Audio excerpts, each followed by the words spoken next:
저는 1년간 안식년 그리고 또 공부도 열심히 하고 그리고 잘 돌아왔습니다.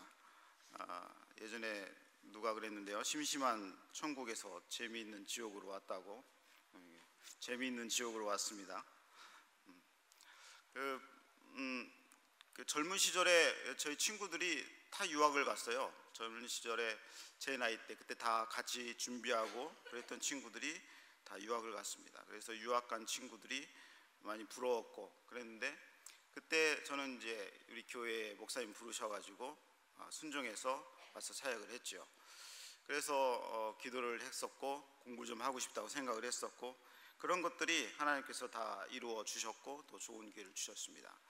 가서 보니까 좀 심심해요. 왜냐하면 친구들이 많이 있는데 보려고 하면은 막 12시간 가야 되고, 그래서 한번 보고 그 다음에는 못 보고 그래가지고 심심하고 좀 그랬었습니다.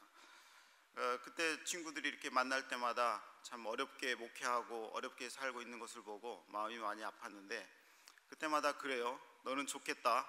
그래서 뭐가 좋냐니까 강남중앙침례교회 사역하고 있어서 그래요. 그거 맞다. 또 좋겠다 그래요. 뭐 좋겠냐니까 피영민 목사님하고 같이 사역하고 있어서 너무 좋겠다. 그래서 그거 너무 좋다. 그래서 저를 다 부러워합니다. 그래서 아주 기쁜 마음으로 돌아올 수 있었고 공부도 많이 하고 그랬습니다. 원하는 바가 있으면 기도하고 그리고 하나님께 구하면 하나님이 작은 것도 아마 응답을 다 해주시는 것 같습니다. 우리에게 원하는 바가 무엇이 있는지를 우리는 스스로 많이 생각을 합니다. 나는 무엇을 원하고 있는가? 그것을 이루면 무척 행복해하죠. 작은 일이든지 이루면 행복합니다. 그리고 그것을 이루기 위해서 아침부터 저녁까지 밤낮 일하고 그렇게 합니다. 그것이 무엇인지는 각자에게 달려있죠. 어떤 사람은 가족이 행복했으면 좋겠어 돈을 벌기도 하고, 어떤 사람은 부모님에게 효도하는 것이 일생 소원이어서 부모님을 찾는 것이 그렇게 즐거움일 수도 있습니다. 어떤 사람은 여행을 가기 위해서 그러죠. 많은 사람들이 돈을 모으는 목적 중에 하나가 여행을 가기 위해서입니다. 그래서 내가 원했던 세계 여행을 한번 하면 정말 행복할 거라 그렇게 생각을 합니다. 실제로 그렇습니다. 그런데 오늘 성경에 말하는 이 사도 바울이 그 사도 바울에게도 이 소원이 있었죠. 그것은 10장 1절이 있습니다. 형제들아, 내 마음에 원하는 바와 하나님께 구하는 바는, 그죠? 사도 바울도 원하는 것이 있었습니다. 사역하는 중에 원하는 것이 있었던 것이죠. 사도 바울이 우리에게 묻는 것입니다. 당신이 원하는 바는 무엇인가? 나의 원하는 바는 있는데 당신이 원하는 바는 무엇인가? 라는 것이죠. 사도 바울이 원하는 바는 빌립보서에 나와 있습니다. 특별히 빌립보서 2장 16절에 생명의 말씀을 밝혀 나의 다름질도 헛되지 아니하고 수고도 헛되지 아니하므로 그리스도의 날에 나로 자랑할 것이 있게 하려 함이라. 특별히 이 사도 바울이 원하는 바는 하나님 앞에서 가서 충분히 자랑할 수 있을 것을 원한다는 것이죠. 즉 내 소원은 하나님 앞에 가서 떳떳하게 하나님, 내가 이 소원을 가지고 이것을 하다 왔습니다, 그렇게 말할 수 있는 것을 꿈꾼다는 것입니다. 그러니까 사도 바울의 그 원하는 바의 차원과 우리가 원하는 바의 차원이 좀 다른 것 같아요. 그러니까 저는 조금 수준 다른 원하는 바를 약간 꿈꾸고 있었고, 사도 바울은 뭔가를 크게 꿈꾸고 있었던 것이죠. 하나님 앞에 자랑스럽게 여길 수 있는 소원이 중요한 이유는 그것이 바로 하나님이 이루어주기 때문에 그렇다는 것입니다. 하나님의 응답을 받을 수 있는 소원이냐라는 것이죠. 여러분의 소원과 여러분의 기도는 응답될 가치가 있는 것입니까? 우리는 다 하나님께서 주신 성령이 우리 안에 있기 때문에 성령의 역사로 말미암아 우리의 소원을 갖고 있습니다. 그리고 우리의 바람을 갖고 있죠.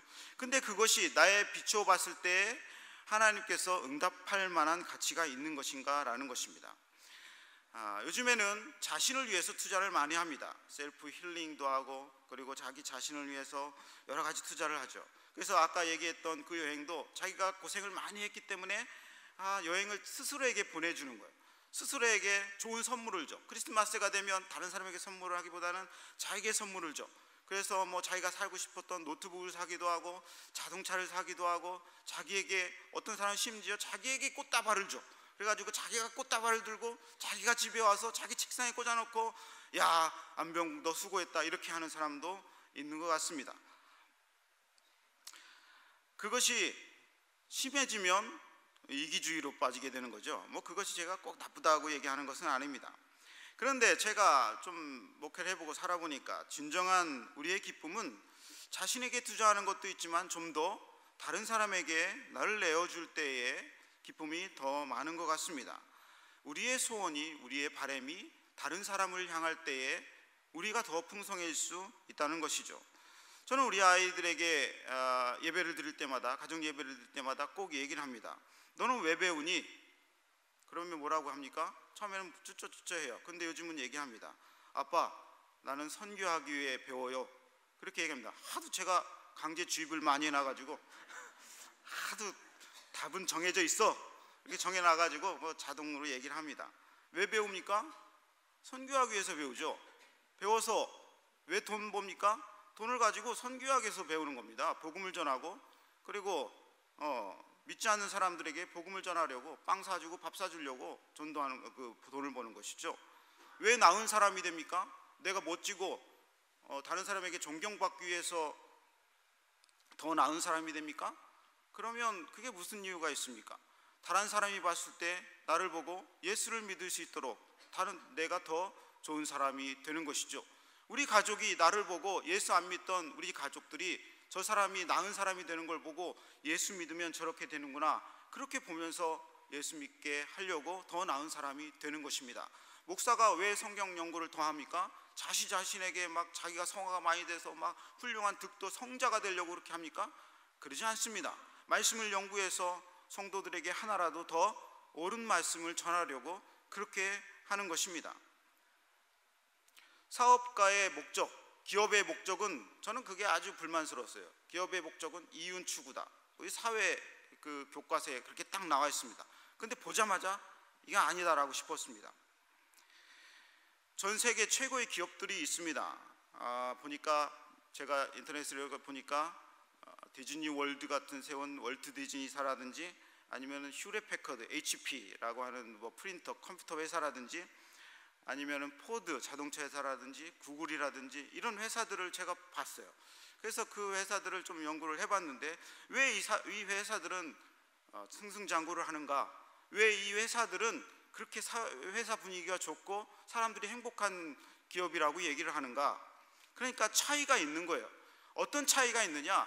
그렇지 못한 기업들은 회사 홈페이지에 이윤 추구를 위한 모든 브리핑을 다 해놓습니다. 어떻게 하면 잘 회사를 운영해서 이윤을 많이 남길 것인가, 어떻게 하면 직원들에게 월급을 많이 줄 것인가, 어떻게 하면 주주들에게 이 배당을 많이 줄 것인가, 이런 내용을 해놨어요. 그런데 이 창업자들이 생각이 달랐습니다. 디즈니 월드의 목표는 뭐였냐면, 디즈니 월드 안에서 오는 사람들에게 행복을 주자, 이런 거예요. 그러니까 디즈니 월드 오는 사람에게 행복을 주자, 이런 거예요, 목적이. 그러니까 모든 사람들이 그렇게 하기 위해서 직원들이 6만 명이 그것을 집중을 하는 거예요. 포드 자동차는 모든 사람들이 고속도로를 달리게 하자. 그 당시에는 고속도로를 달리지 못했잖아요. 고속도로가 뭔지도 모르고. 그러니까 이 포드 자동차의 이 사람의 비전대로 모든 사람들이 고속도로를 달려서 여행도 가고 가족도 보고 그렇게 되는 거예요. HP는 남에게 대접을 받고자 하는 대로 너희도 남을 대접하라. 이것이 회사의 비전이에요. 그러니까 사람들에게 HP 프린터하고 이 노트북을 사는 사람들에게 대접을 하는 정신이 그 안에 다 들어가 있는 겁니다. 좀 더 볼까요? 구글사는 세계의 모든 정보를 통해서 사람들이 유용하게 사용할 수 있게 하겠다, 그런 거예요. 그러니까 구글을 통해서 뭔가를 이윤을 추구하는 것은 부차적인 목적이고 더 큰 것을 생각을 하는 것입니다. 그것이 사람들의 마음을 끌어당기는 거예요. 애플사는 모든 가정이 컴퓨터를 갖게 하겠다, 이런 목적을 갖고 있었다고 합니다. 그 당시에는 컴퓨터가 뭔지도 모르는 사람인데, 그래서 우리는 다 컴퓨터를 갖고 있잖아요. 스마트폰도 컴퓨터잖아요. 그런 겁니다. 야, 참 대단했어요. 스타벅스, 인간의 정신에 영감을 불어넣어 사람들을 더욱 풍요롭게 하겠다, 뭐 이런 것들이죠. 그러니까 그 기업들의 특징이 그 사람들 하나하나에게 맞춰주는 거예요.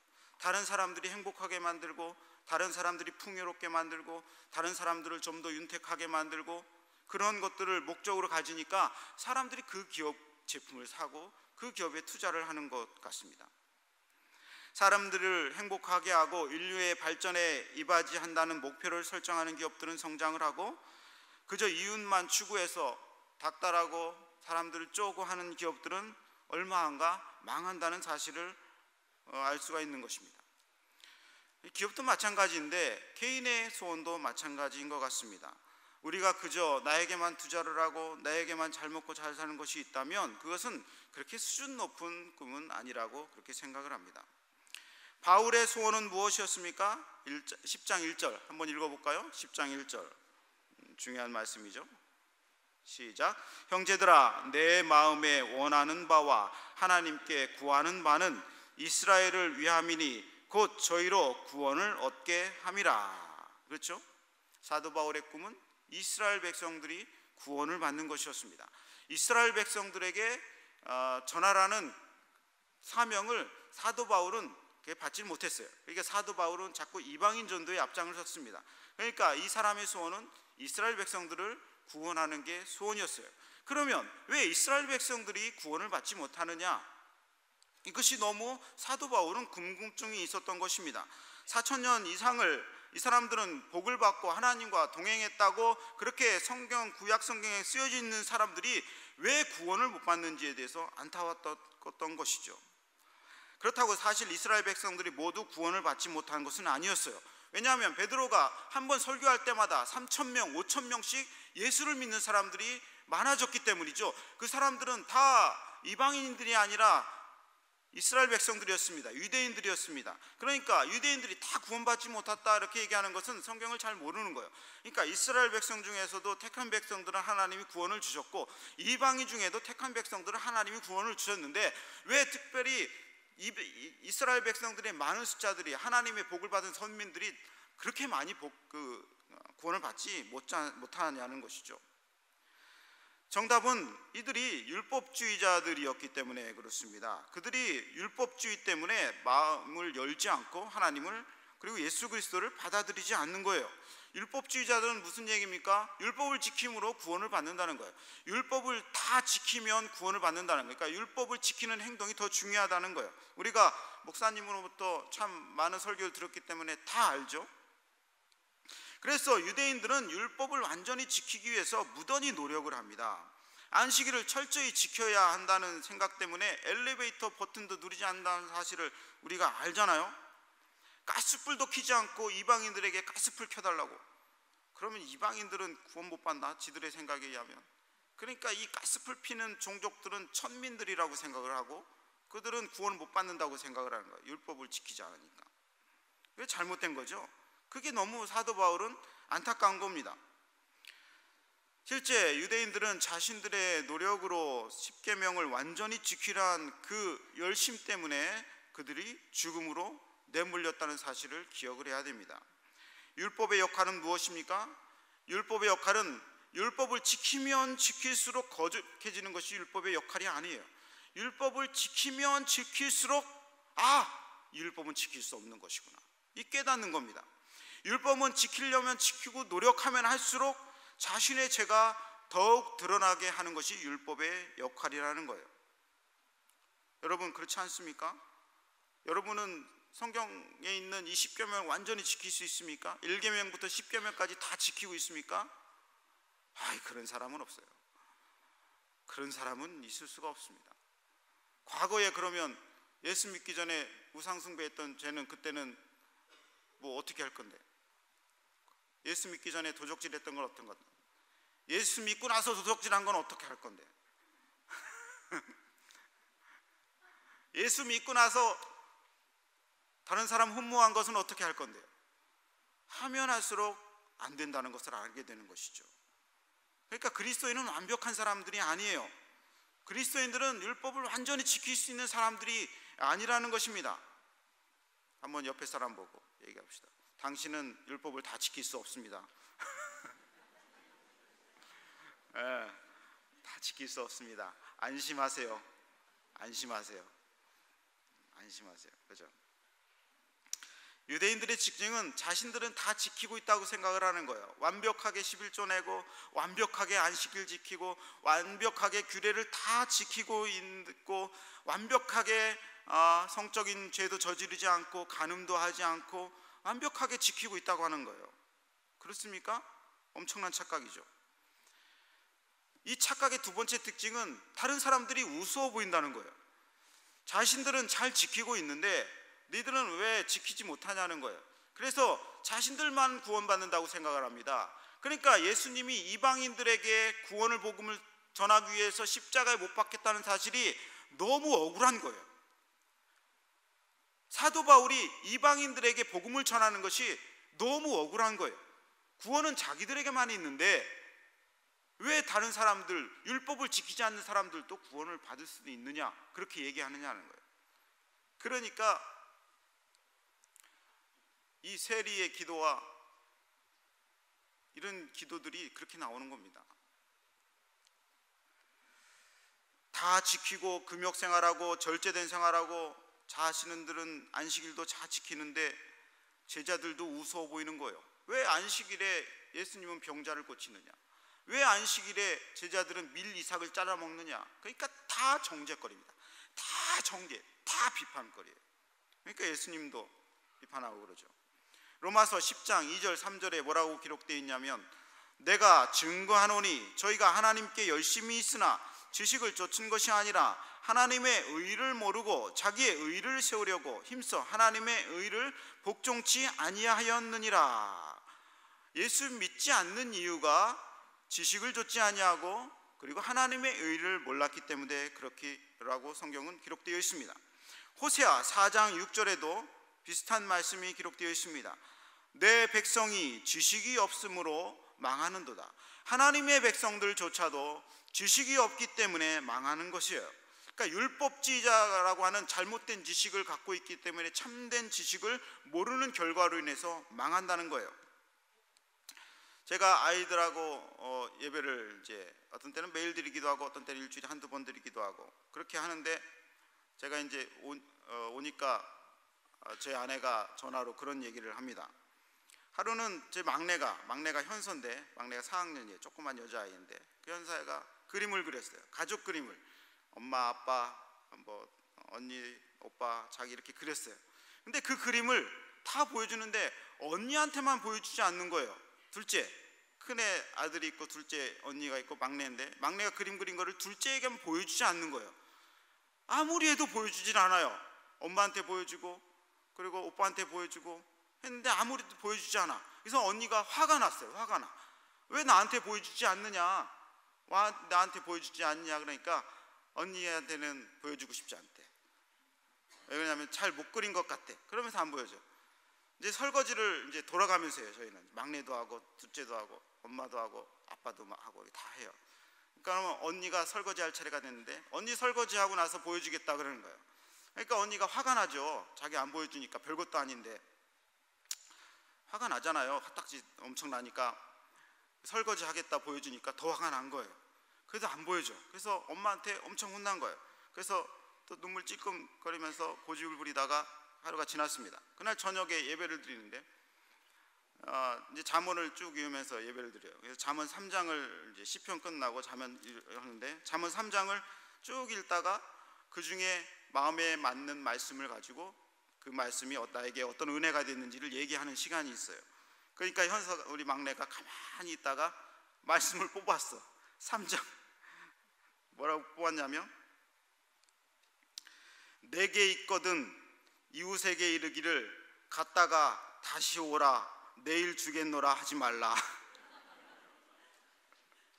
이웃이 뭐 왔다가 빌려줄 때 갔다가 내일 오라, 내일 다시 오라, 내일 보여주겠다 하지 말라 그러는 거예요. 그러니까 말씀이 잠언에 그 말씀이 딱 있었던 거예요. 그것을 지나가지 못하고 양심의 가책을 해서 그것을 뽑아가지고 언니한테 미안해, 내가 다시는 내일 오라고 얘기하지 않을게, 그렇게 한 거예요. 어떻게 그 말씀이 거기 있었는지. 이게 말씀이 곧바로 적용돼야 되는 거예요. 말씀을 알면 그 일을 행하지 않는 겁니다. 말씀에 기록된 하나님의 의를 모르는 것이 그들을 죄를 짓게 하고 망하는 길이게 하는 것입니다. 율법을 통해서 죄를 깨닫고 자신의 죄가 깊어서 스스로 해결할 수 없기 때문에, 자신의 의를 통해서는 하나님께 갈 수 없기 때문에 예수님이 오셨다는 것을 모든 사람들이 증거하고 있고, 사도 바울도 증거하고 있고, 베드로도 증거하고, 12제자 다 증거하고 있음에도 불구하고 이들은 지식을 거부하는 것입니다. 말씀을 잠언 읽으면서도 그 말씀을 쑥 지나가는 거예요. 이건 나하고 상관이 없는 말씀이다 라고 지나가는 겁니다. 여러분, 이런 말을 들을 수 있어요. 성경대로 열심히 살아야 돼. 어떤 말씀을 들습니까? 어떻게 생각이 돼요? 일부분은 맞지만 일부분은 헷갈리는 말씀입니다. 성경대로 살아야 구원받지. 틀린 말씀입니다. 성경대로 어떻게 삽니까? 성경대로 다 살 수가 없어요. 헷갈리는 겁니다. 그런데 교회 다니다 보면은 성경대로 살기 위해서 노력하는 사람들을 엄청 많이 볼 수 있습니다. 나쁘다는 얘기하는 것이 아니라 오히려 율법주의로 빠지는 경우가 많이 있습니다. 예수 믿어야 구원받아? 성경대로 살아야 구원받지. 그래서 예수 믿는 것으로는 어딘가 부족해. 예수 믿는 거는 어딘가 부족해가지고 엄청 열심히 성경대로 살려고 그러는 것입니다. 성경대로 사는 것은 좋은데 예수 믿지 않고 성경대로 사는 것은 불가능합니다.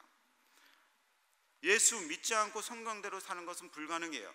그러나 예수를 믿은 사람은 성경대로 다 살고 있는 사람이라고도 얘기할 수 있는 것입니다. 좀 부족해서 그렇지. 그래서 뭔가 부족하다고 생각하고 뭔가 바꾸려고 하고 뭔가 자신의 삶을 계속 채찍질하고 다른 사람들도 성경대로 살으라고 계속 얘기를 하고, 이런 것들이 틀린 건 아니지만 궁극적으로는 방향이 다르다고 하는 것입니다. 그런 사람들의 마음에는 평생 그런 마음이 있는 거예요. 자존감이 원래 약했던, 상처가 많은 사람들은 말씀대로 살지 못한 것에 대해서 좌절감이 많아. 내가 오늘 또 말씀대로 살지 못했네. 내가 오늘대로 하나님 말씀에 어겼네. 이게 항상 좌절감이 많아요. 절망도 많고. 그래서 항상 회개 기도가 많아. 그런데 자신은 계속 나락으로 떨어져. 이것은 예수님이 원하는 방식이 아닙니다. 그런데 한편으로 교만한 사람은 이래요. 자기가 너무 철저하게 살려고 노력하다 보니까 자신도 수준이 높아진 것처럼 얘기하고 다른 사람에게 그걸 강요를 해. 그래서 다른 사람들에게 상처를 줘요. 율법주의자가 되는 것이죠. 이런 사람들은 온통 자신이 의로운 사람이라고 생각을 하는 것입니다. 그래서 다른 사람들의 행동이 눈에 차지 않아요. 그게 목사든 그게 어떤 직분자든 간에 어떤 우월한 한국의 대단한 사람이든 간에 다 눈에 보이는 것입니다. 그래서 그 사람의 단점과 비판이 한눈에 들어와. 싹 한눈에 들어와. 성경이 한눈에 들어와야 되는데 그게 한눈에 들어와요. 그래서 자신은 의롭고 율법주의자가 되는 것입니다. 저는 목회를 하면 할수록, 성경을 읽고 기도하면 할수록 깨닫는 것은 내가 아무리 해도 성경을 다 지킬 수 없구나. 아무리 해도 내가 여전히 죄인이구나라는 것을 날마다 깬다는 것입니다. 아무리 노력해도 완전히 하나님을 경외할 수 없고, 아무리 해도 마음으로 짓는 죄를 멈출 수 없고, 아무리 해도 내가 하나님께 가까이 가려고 해도 완전히 가까이 갈 수는 없구나. 나는 여전히 죄인으로서이다. 그것을 깨닫는 것입니다. 성화라는 것은 죄를 안 짓는 것이 성화가 아니에요. 죄를 안 짓는 것은 불가능하기 때문에 어떻게 안식일을 완전히 보낼 수 있습니까? 완전히 보내려면 여러분 어떻게 해야 됩니까? 하루 종일 교회에서 예배드리고 예배 시간에 졸지 않고, 그리고 예배 시간에 딴 생각하지 않고, 저 설교가 좀 재미없어도 열심히 듣고 적용하고 완벽하게 적용하고 나가서 실천하고, 그렇게 할 수 있습니까? 그것을 못한다는 것을 안식일마다 깨닫는 거예요. 그러니까 여전히 나는 예수를 믿어도 내가 하나님 앞에는 죄인이구나, 그렇게 생각을 하는 것입니다. 그러니까 성화의 핵심은 날마다 하나님께 엎드리는 거예요. 날마다 하나님께 엎드리는 자세가 바로 예수님께 더 가까이 가는 핵심입니다. 그러다 보면 다른 사람들이 봤을 때 저 사람은 죄를 안 짓는 것 같아요. 저 사람은 성자 같아. 그렇게 말하는 것이죠. 고린도전서 15장 1절. 형제들아, 내가 그리스도 예수 주 안에서 가진 바 너희에게 대한 나의 자랑을 두고 단언하노니 나는 날마다 죽노라. 사도 바울의 궁극적인 자랑은 뭐예요? 자신을 향해서는 날마다 죽고 있는 자신이 사람들에게는 자랑거리라는 거예요. 난 주님이 없으면 못 산다. 제 옆에 집에 살았던 사람이 부산 사람이래. 맨날 못 산다 그래 얘기를 해. 그래서 우리 애들이 다 맨날 못 산다 그래요. 날마다 주님이 없으면 못 산다 그렇게 얘기하는 것이 송합니다. 유대인들은 그리스도를 외면했어요. 왜냐하면 자신들이 다 할 수 있기 때문에 그랬습니다. 주님이 없이도 자신들은 자신들의 행위로 구원을 받고 다 성화를 이룰 수 있다고 자부했기 때문에 모든 것이 틀어졌습니다. 그리고 다 지옥에 가버렸어요. 우리는 알아야 합니다. 결코 10계명을 지킬 수 없다는 것을, 한 계명도 완전히 지킬 수 없다는 것을 알고 성경을 통해서 우리는 깨달아야 되고, 그래서 역설적으로 우리는 구원을 받는다는 것을 알아야 됩니다. 왜냐하면 그래야 예수님께로 와서 내 모든 죄를 완전히 자복하고, 나는 할 수 없기 때문에, 나는 10계명이 하나도 지킬 수 없기 때문에 나를 구원하소서, 이렇게 자세가 되는 것입니다. 그런데 오늘 성경의 두 번째 중요한 것 중에 이 열심이라는 단어가 나옵니다. 10장 1절에 보면은 내 마음에 원하는 바와 하나님께 구하는 바는 이스라엘을 위하여 저희로 구원을 얻게 함이라. 내가 증거하노니 2절에 너희가 하나님께 열심히 있으나 지식을 좇은 것이 아니라. 하나님께 열심히 있다는 것이에요. 이 율법주의자들이 하나님께 열심히 있어요. 하나님께 열심히 있는 게 아이러니하죠. 정주영 일대기를 제가 책을 예전에 오래전에 읽었어요. 그랬더니 이 일대기 중에 하나가 나옵니다. 1952년도에 이 전쟁이 좀 한창일 때에 수도가 부산으로 옮겨지죠. 부산으로 옮겨집니다. 부산으로 옮겨지는데 그때 부산에 아이젠하워 대통령이 온다는 소식이 들렸어요. 아이젠하워 대통령이 부산에 오니까 유엔에서 연합군으로 파견됐던 미국 군인들이 이게 난리가 났어. 한겨울인데 어떻게 해야 되나. 그리고 아이젠하워 대통령이 유엔 연합군이 묻힌 묘지를 방문한다는 거예요. 그러니까 대통령이 오는데 잘 준비해야 되잖아요. 이 유엔 미국 군인들이 생각하다가 잔디 좀 깔아라 얘기한 거예요. 왜냐하면 자기 나라는 사시사철 잔디가 푸르르니까 잔디를 깔아라 얘기했는데 한국은 12월에 무슨 잔디가 있어요. 그래서 잔디가 없는데도 불구하고 이 사람들은 깔으라고 요청을 했어. 그때 연합군이 한국을 다 도와주고 있었기 때문에 명령을 무시할 수 없어서 고민을 합니다. 그러다가 정주영 씨를 불러요. 정주영 씨를 보고 유엔 연합군 묘지에 잔디를 좀 깔아줘요 그렇게 하는 거예요. 눈발 날리고 한국에는 그때 뭐 양잔디가 있어요, 뭐가 있어요. 그런데 정주영 씨가 네 그렇게 얘기를 하는 거예요. 그러니까 누가 요청을 하면 일단 예라고 하고 나중에 해다 보고 안 되면은 안 되는 그렇게 얘기하죠. 정주영이 예 얘기를 했어요. 그리고 나서 고민을 했어. 아무리 해도 안 되는 거야. 아무리 고민을 해도 잔디를 심을 방법이 없어. 고민하다가 들판을 돌아다니는데 낙동강변에 뭐가 있어요? 낙동강변에 청보리가 있는 거야. 청보리. 그래서 저거다 생각하고 그 낙동강변에 있는 땅을 다 삽니다. 그 다음에 사는 즉시 청보리를 다 잘라. 다 캐가지고 그거를 거기다가 다 심어. 그래가지고 청보리를 심었는데 뭐 머리만 심었는지 밑에까지 심었는지 잘 모르겠어요. 제가 볼 때는 머리만 이렇게 대충 심은 것 같아요. 그래서 아이젠하워 대통령이 와니까 이게 청보리와 이게 잔디를 구별하지 못해. 이렇게 푸른 잔디가 유엔 묘지에 펼쳐져 있는 걸 보고 너무 기뻐가지고 아이젠하워 대통령이 이 한국은 반드시 우리가 이겨야 된다. 그래가지고 더 연합군을 더 많이 투입하기 시작을 해요. 그래가지고 그때 부산에 다시 올라가가지고 서울도 수복하고 그렇게 했다는 얘기가 정주영 그 책에 기록되어 있습니다. 열심히 있어요. 그러니까 열심이 없는 사람하고 일하는 것은 참 안타깝고 그렇습니다. 근데 우리 교회는 참 열심히 많아. 전도도 많이 하고 위원회도 활동도 많이 하고. 그러니까 열심히 있어야 돼요. 열심히 있는 사람들이 뭔가 이루어가고 그러지, 열심히 없는 사람하고는요 차라리 일하고 하고 혼자 일하는 것이 훨씬 낫습니다. 그런데 이 사도 바울이 말하는 그 열심은, 지식이 없는 열심은 소용이 없다는 거예요. 지식이 없는 열심은 자기의 의를 세우려고 하는 열심이라는 것입니다. 사도 바울도 과거에는 열심히 있는 유대인이었어요. 그리스도인을 잡아 죽이고 그리스도인을 핍박하는 열심이 있었어요. 갈라디아서 1장 13절에 내가 이전에 유대교에 있었을 때에 행한 일을 너희가 들었거니와 하나님의 교회를 심히 핍박하고 잔해하고, 갈라디아서 1장 13절에 그렇게 했습니다. 심지어 스데반 집사를 죽인 사람이 봐도 사도 바울이었다는 것입니다. 이처럼 바른 지식이 없는 열심은 자신의 의와 자신의 공을 세우기 위한 열심일 뿐입니다. 하나님을 대적하는 사람들 모두 열심히 있었던 사람들이에요. 하나님의 의의 영광이 가려지고 인간의 의가 나타나는 것입니다. 왜 그렇습니까? 하나님에 대한 지식이 없기 때문에 그렇습니다. 이런 사람들은 얼마나 열심인지 하늘에 예수님을 끌어내려오겠다고 얘기를 해요. 내가 하늘에 올라가서 예수님을 끌어내려오리라. 무슨 얘기예요? 예수님이 하실 수 없는 일을 자기가 하겠다는 거예요. 예수님의 승천하는 거 필요 없다는 거예요. 그런 생각을 하고 있다는 거예요. 내가 지옥에 가가지고 예수님을 끌어올리리라. 예수님이 부활 아직 못했나? 끌어올리리라. 예수님이 지옥에 가셨나? 내가 끌어올리리라.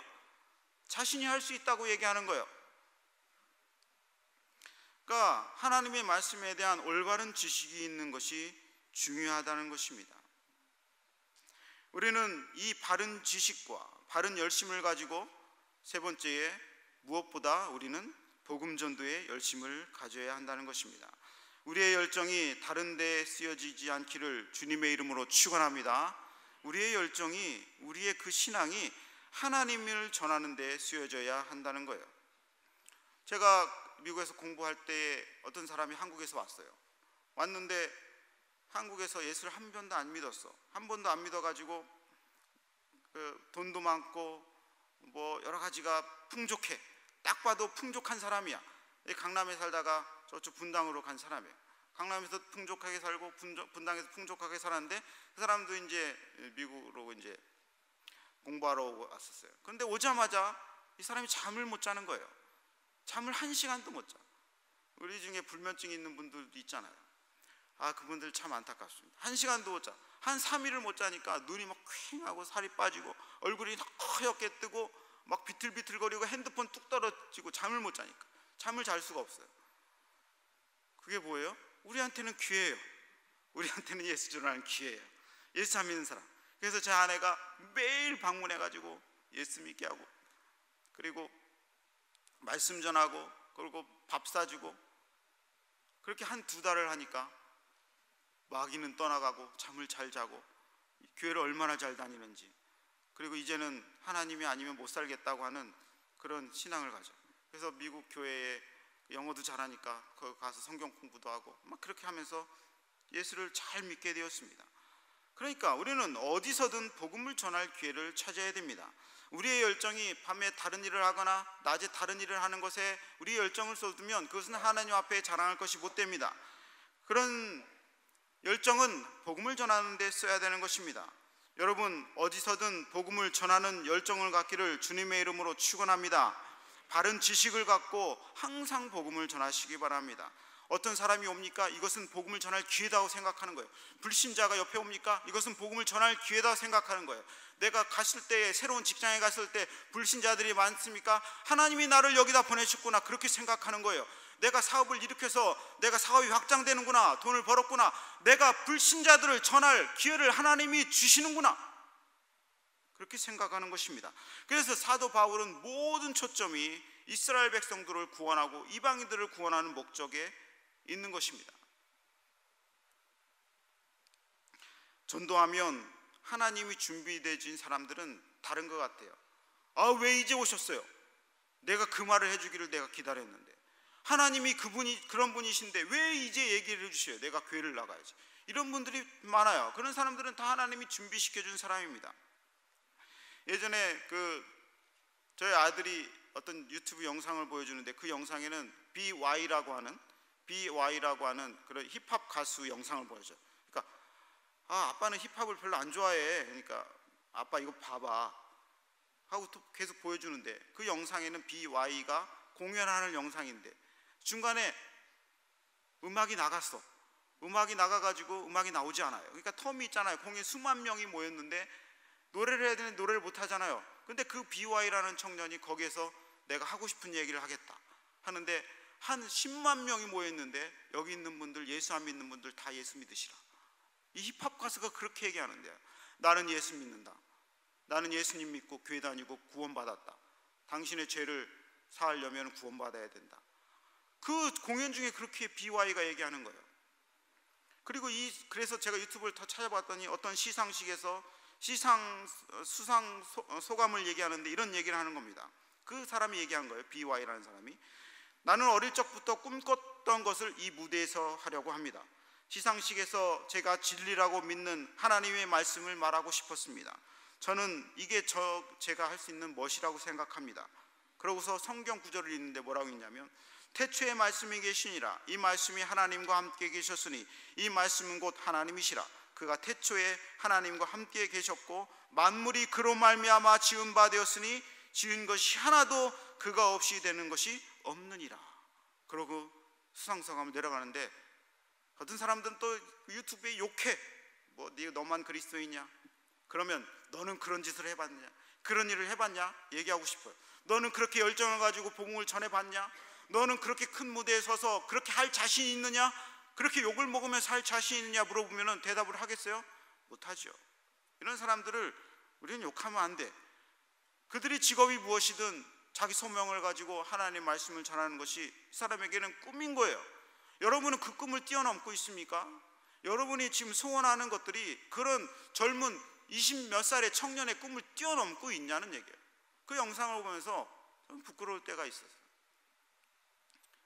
성경책도 막 어렸을 때는 막 안 들고 다니잖아요. 창피해가지고 가방에 깊숙이 넣고, 우리 목사님 말대로 조선일보에 싸가지고 성경책 다니고.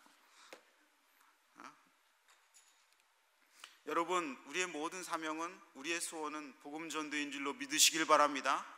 이것이 즐거워하시기 바랍니다. 이것을 기뻐하세요. 그러면 세상 모를 기쁨이 솟아납니다. 결론을 맺도록 하겠습니다. 열심을 내어 하나님을 자랑스럽게 섬기시기 바랍니다. 그리고 하나님 앞에 자랑스러울 소망을 가지시기 바랍니다. 나이와는 상관없어요. 좋은 소망을 가세요. 그것이 무엇이든지 간에 하나님 앞에 자랑스러울 수 있어야 됩니다. 그리고 기도하세요. 그러면 하나님이 이루어 주실 것입니다. 특별히 사도 바울은 이 소망을 가졌습니다. 그리고 이 소망을 위해서 매진을 했습니다. 이스라엘 백성들, 유대인의 구원을 향한 무한한 소망이지만, 그리고 이 사도 바울은 특별히 지식이 없는 열심을 경고하고 있어요. 지식을 많이 가지시고 하나님 말씀대로 열심히 달려서 하나님 나라의 큰 일꾼들이 다 되시고 더 큰 일을 이루어 주시기를 주님의 이름으로 축원합니다. 꿈을 크게 꾸시고 복음을 전하되 크게 전하는 꿈을 꾸시고 사업도 확장하시고 내 비전도 더 크게 하시고 내 자녀들에게 항상 좋은 소원 기도할 수 있도록 그렇게 영감을 불어넣으시고, 그러셔서 우리 교회도 더 부흥하고 우리 나라도 더 하나님께 부흥하고 하나님 나라가 확장되기를 주님의 이름으로 축원합니다. 아멘.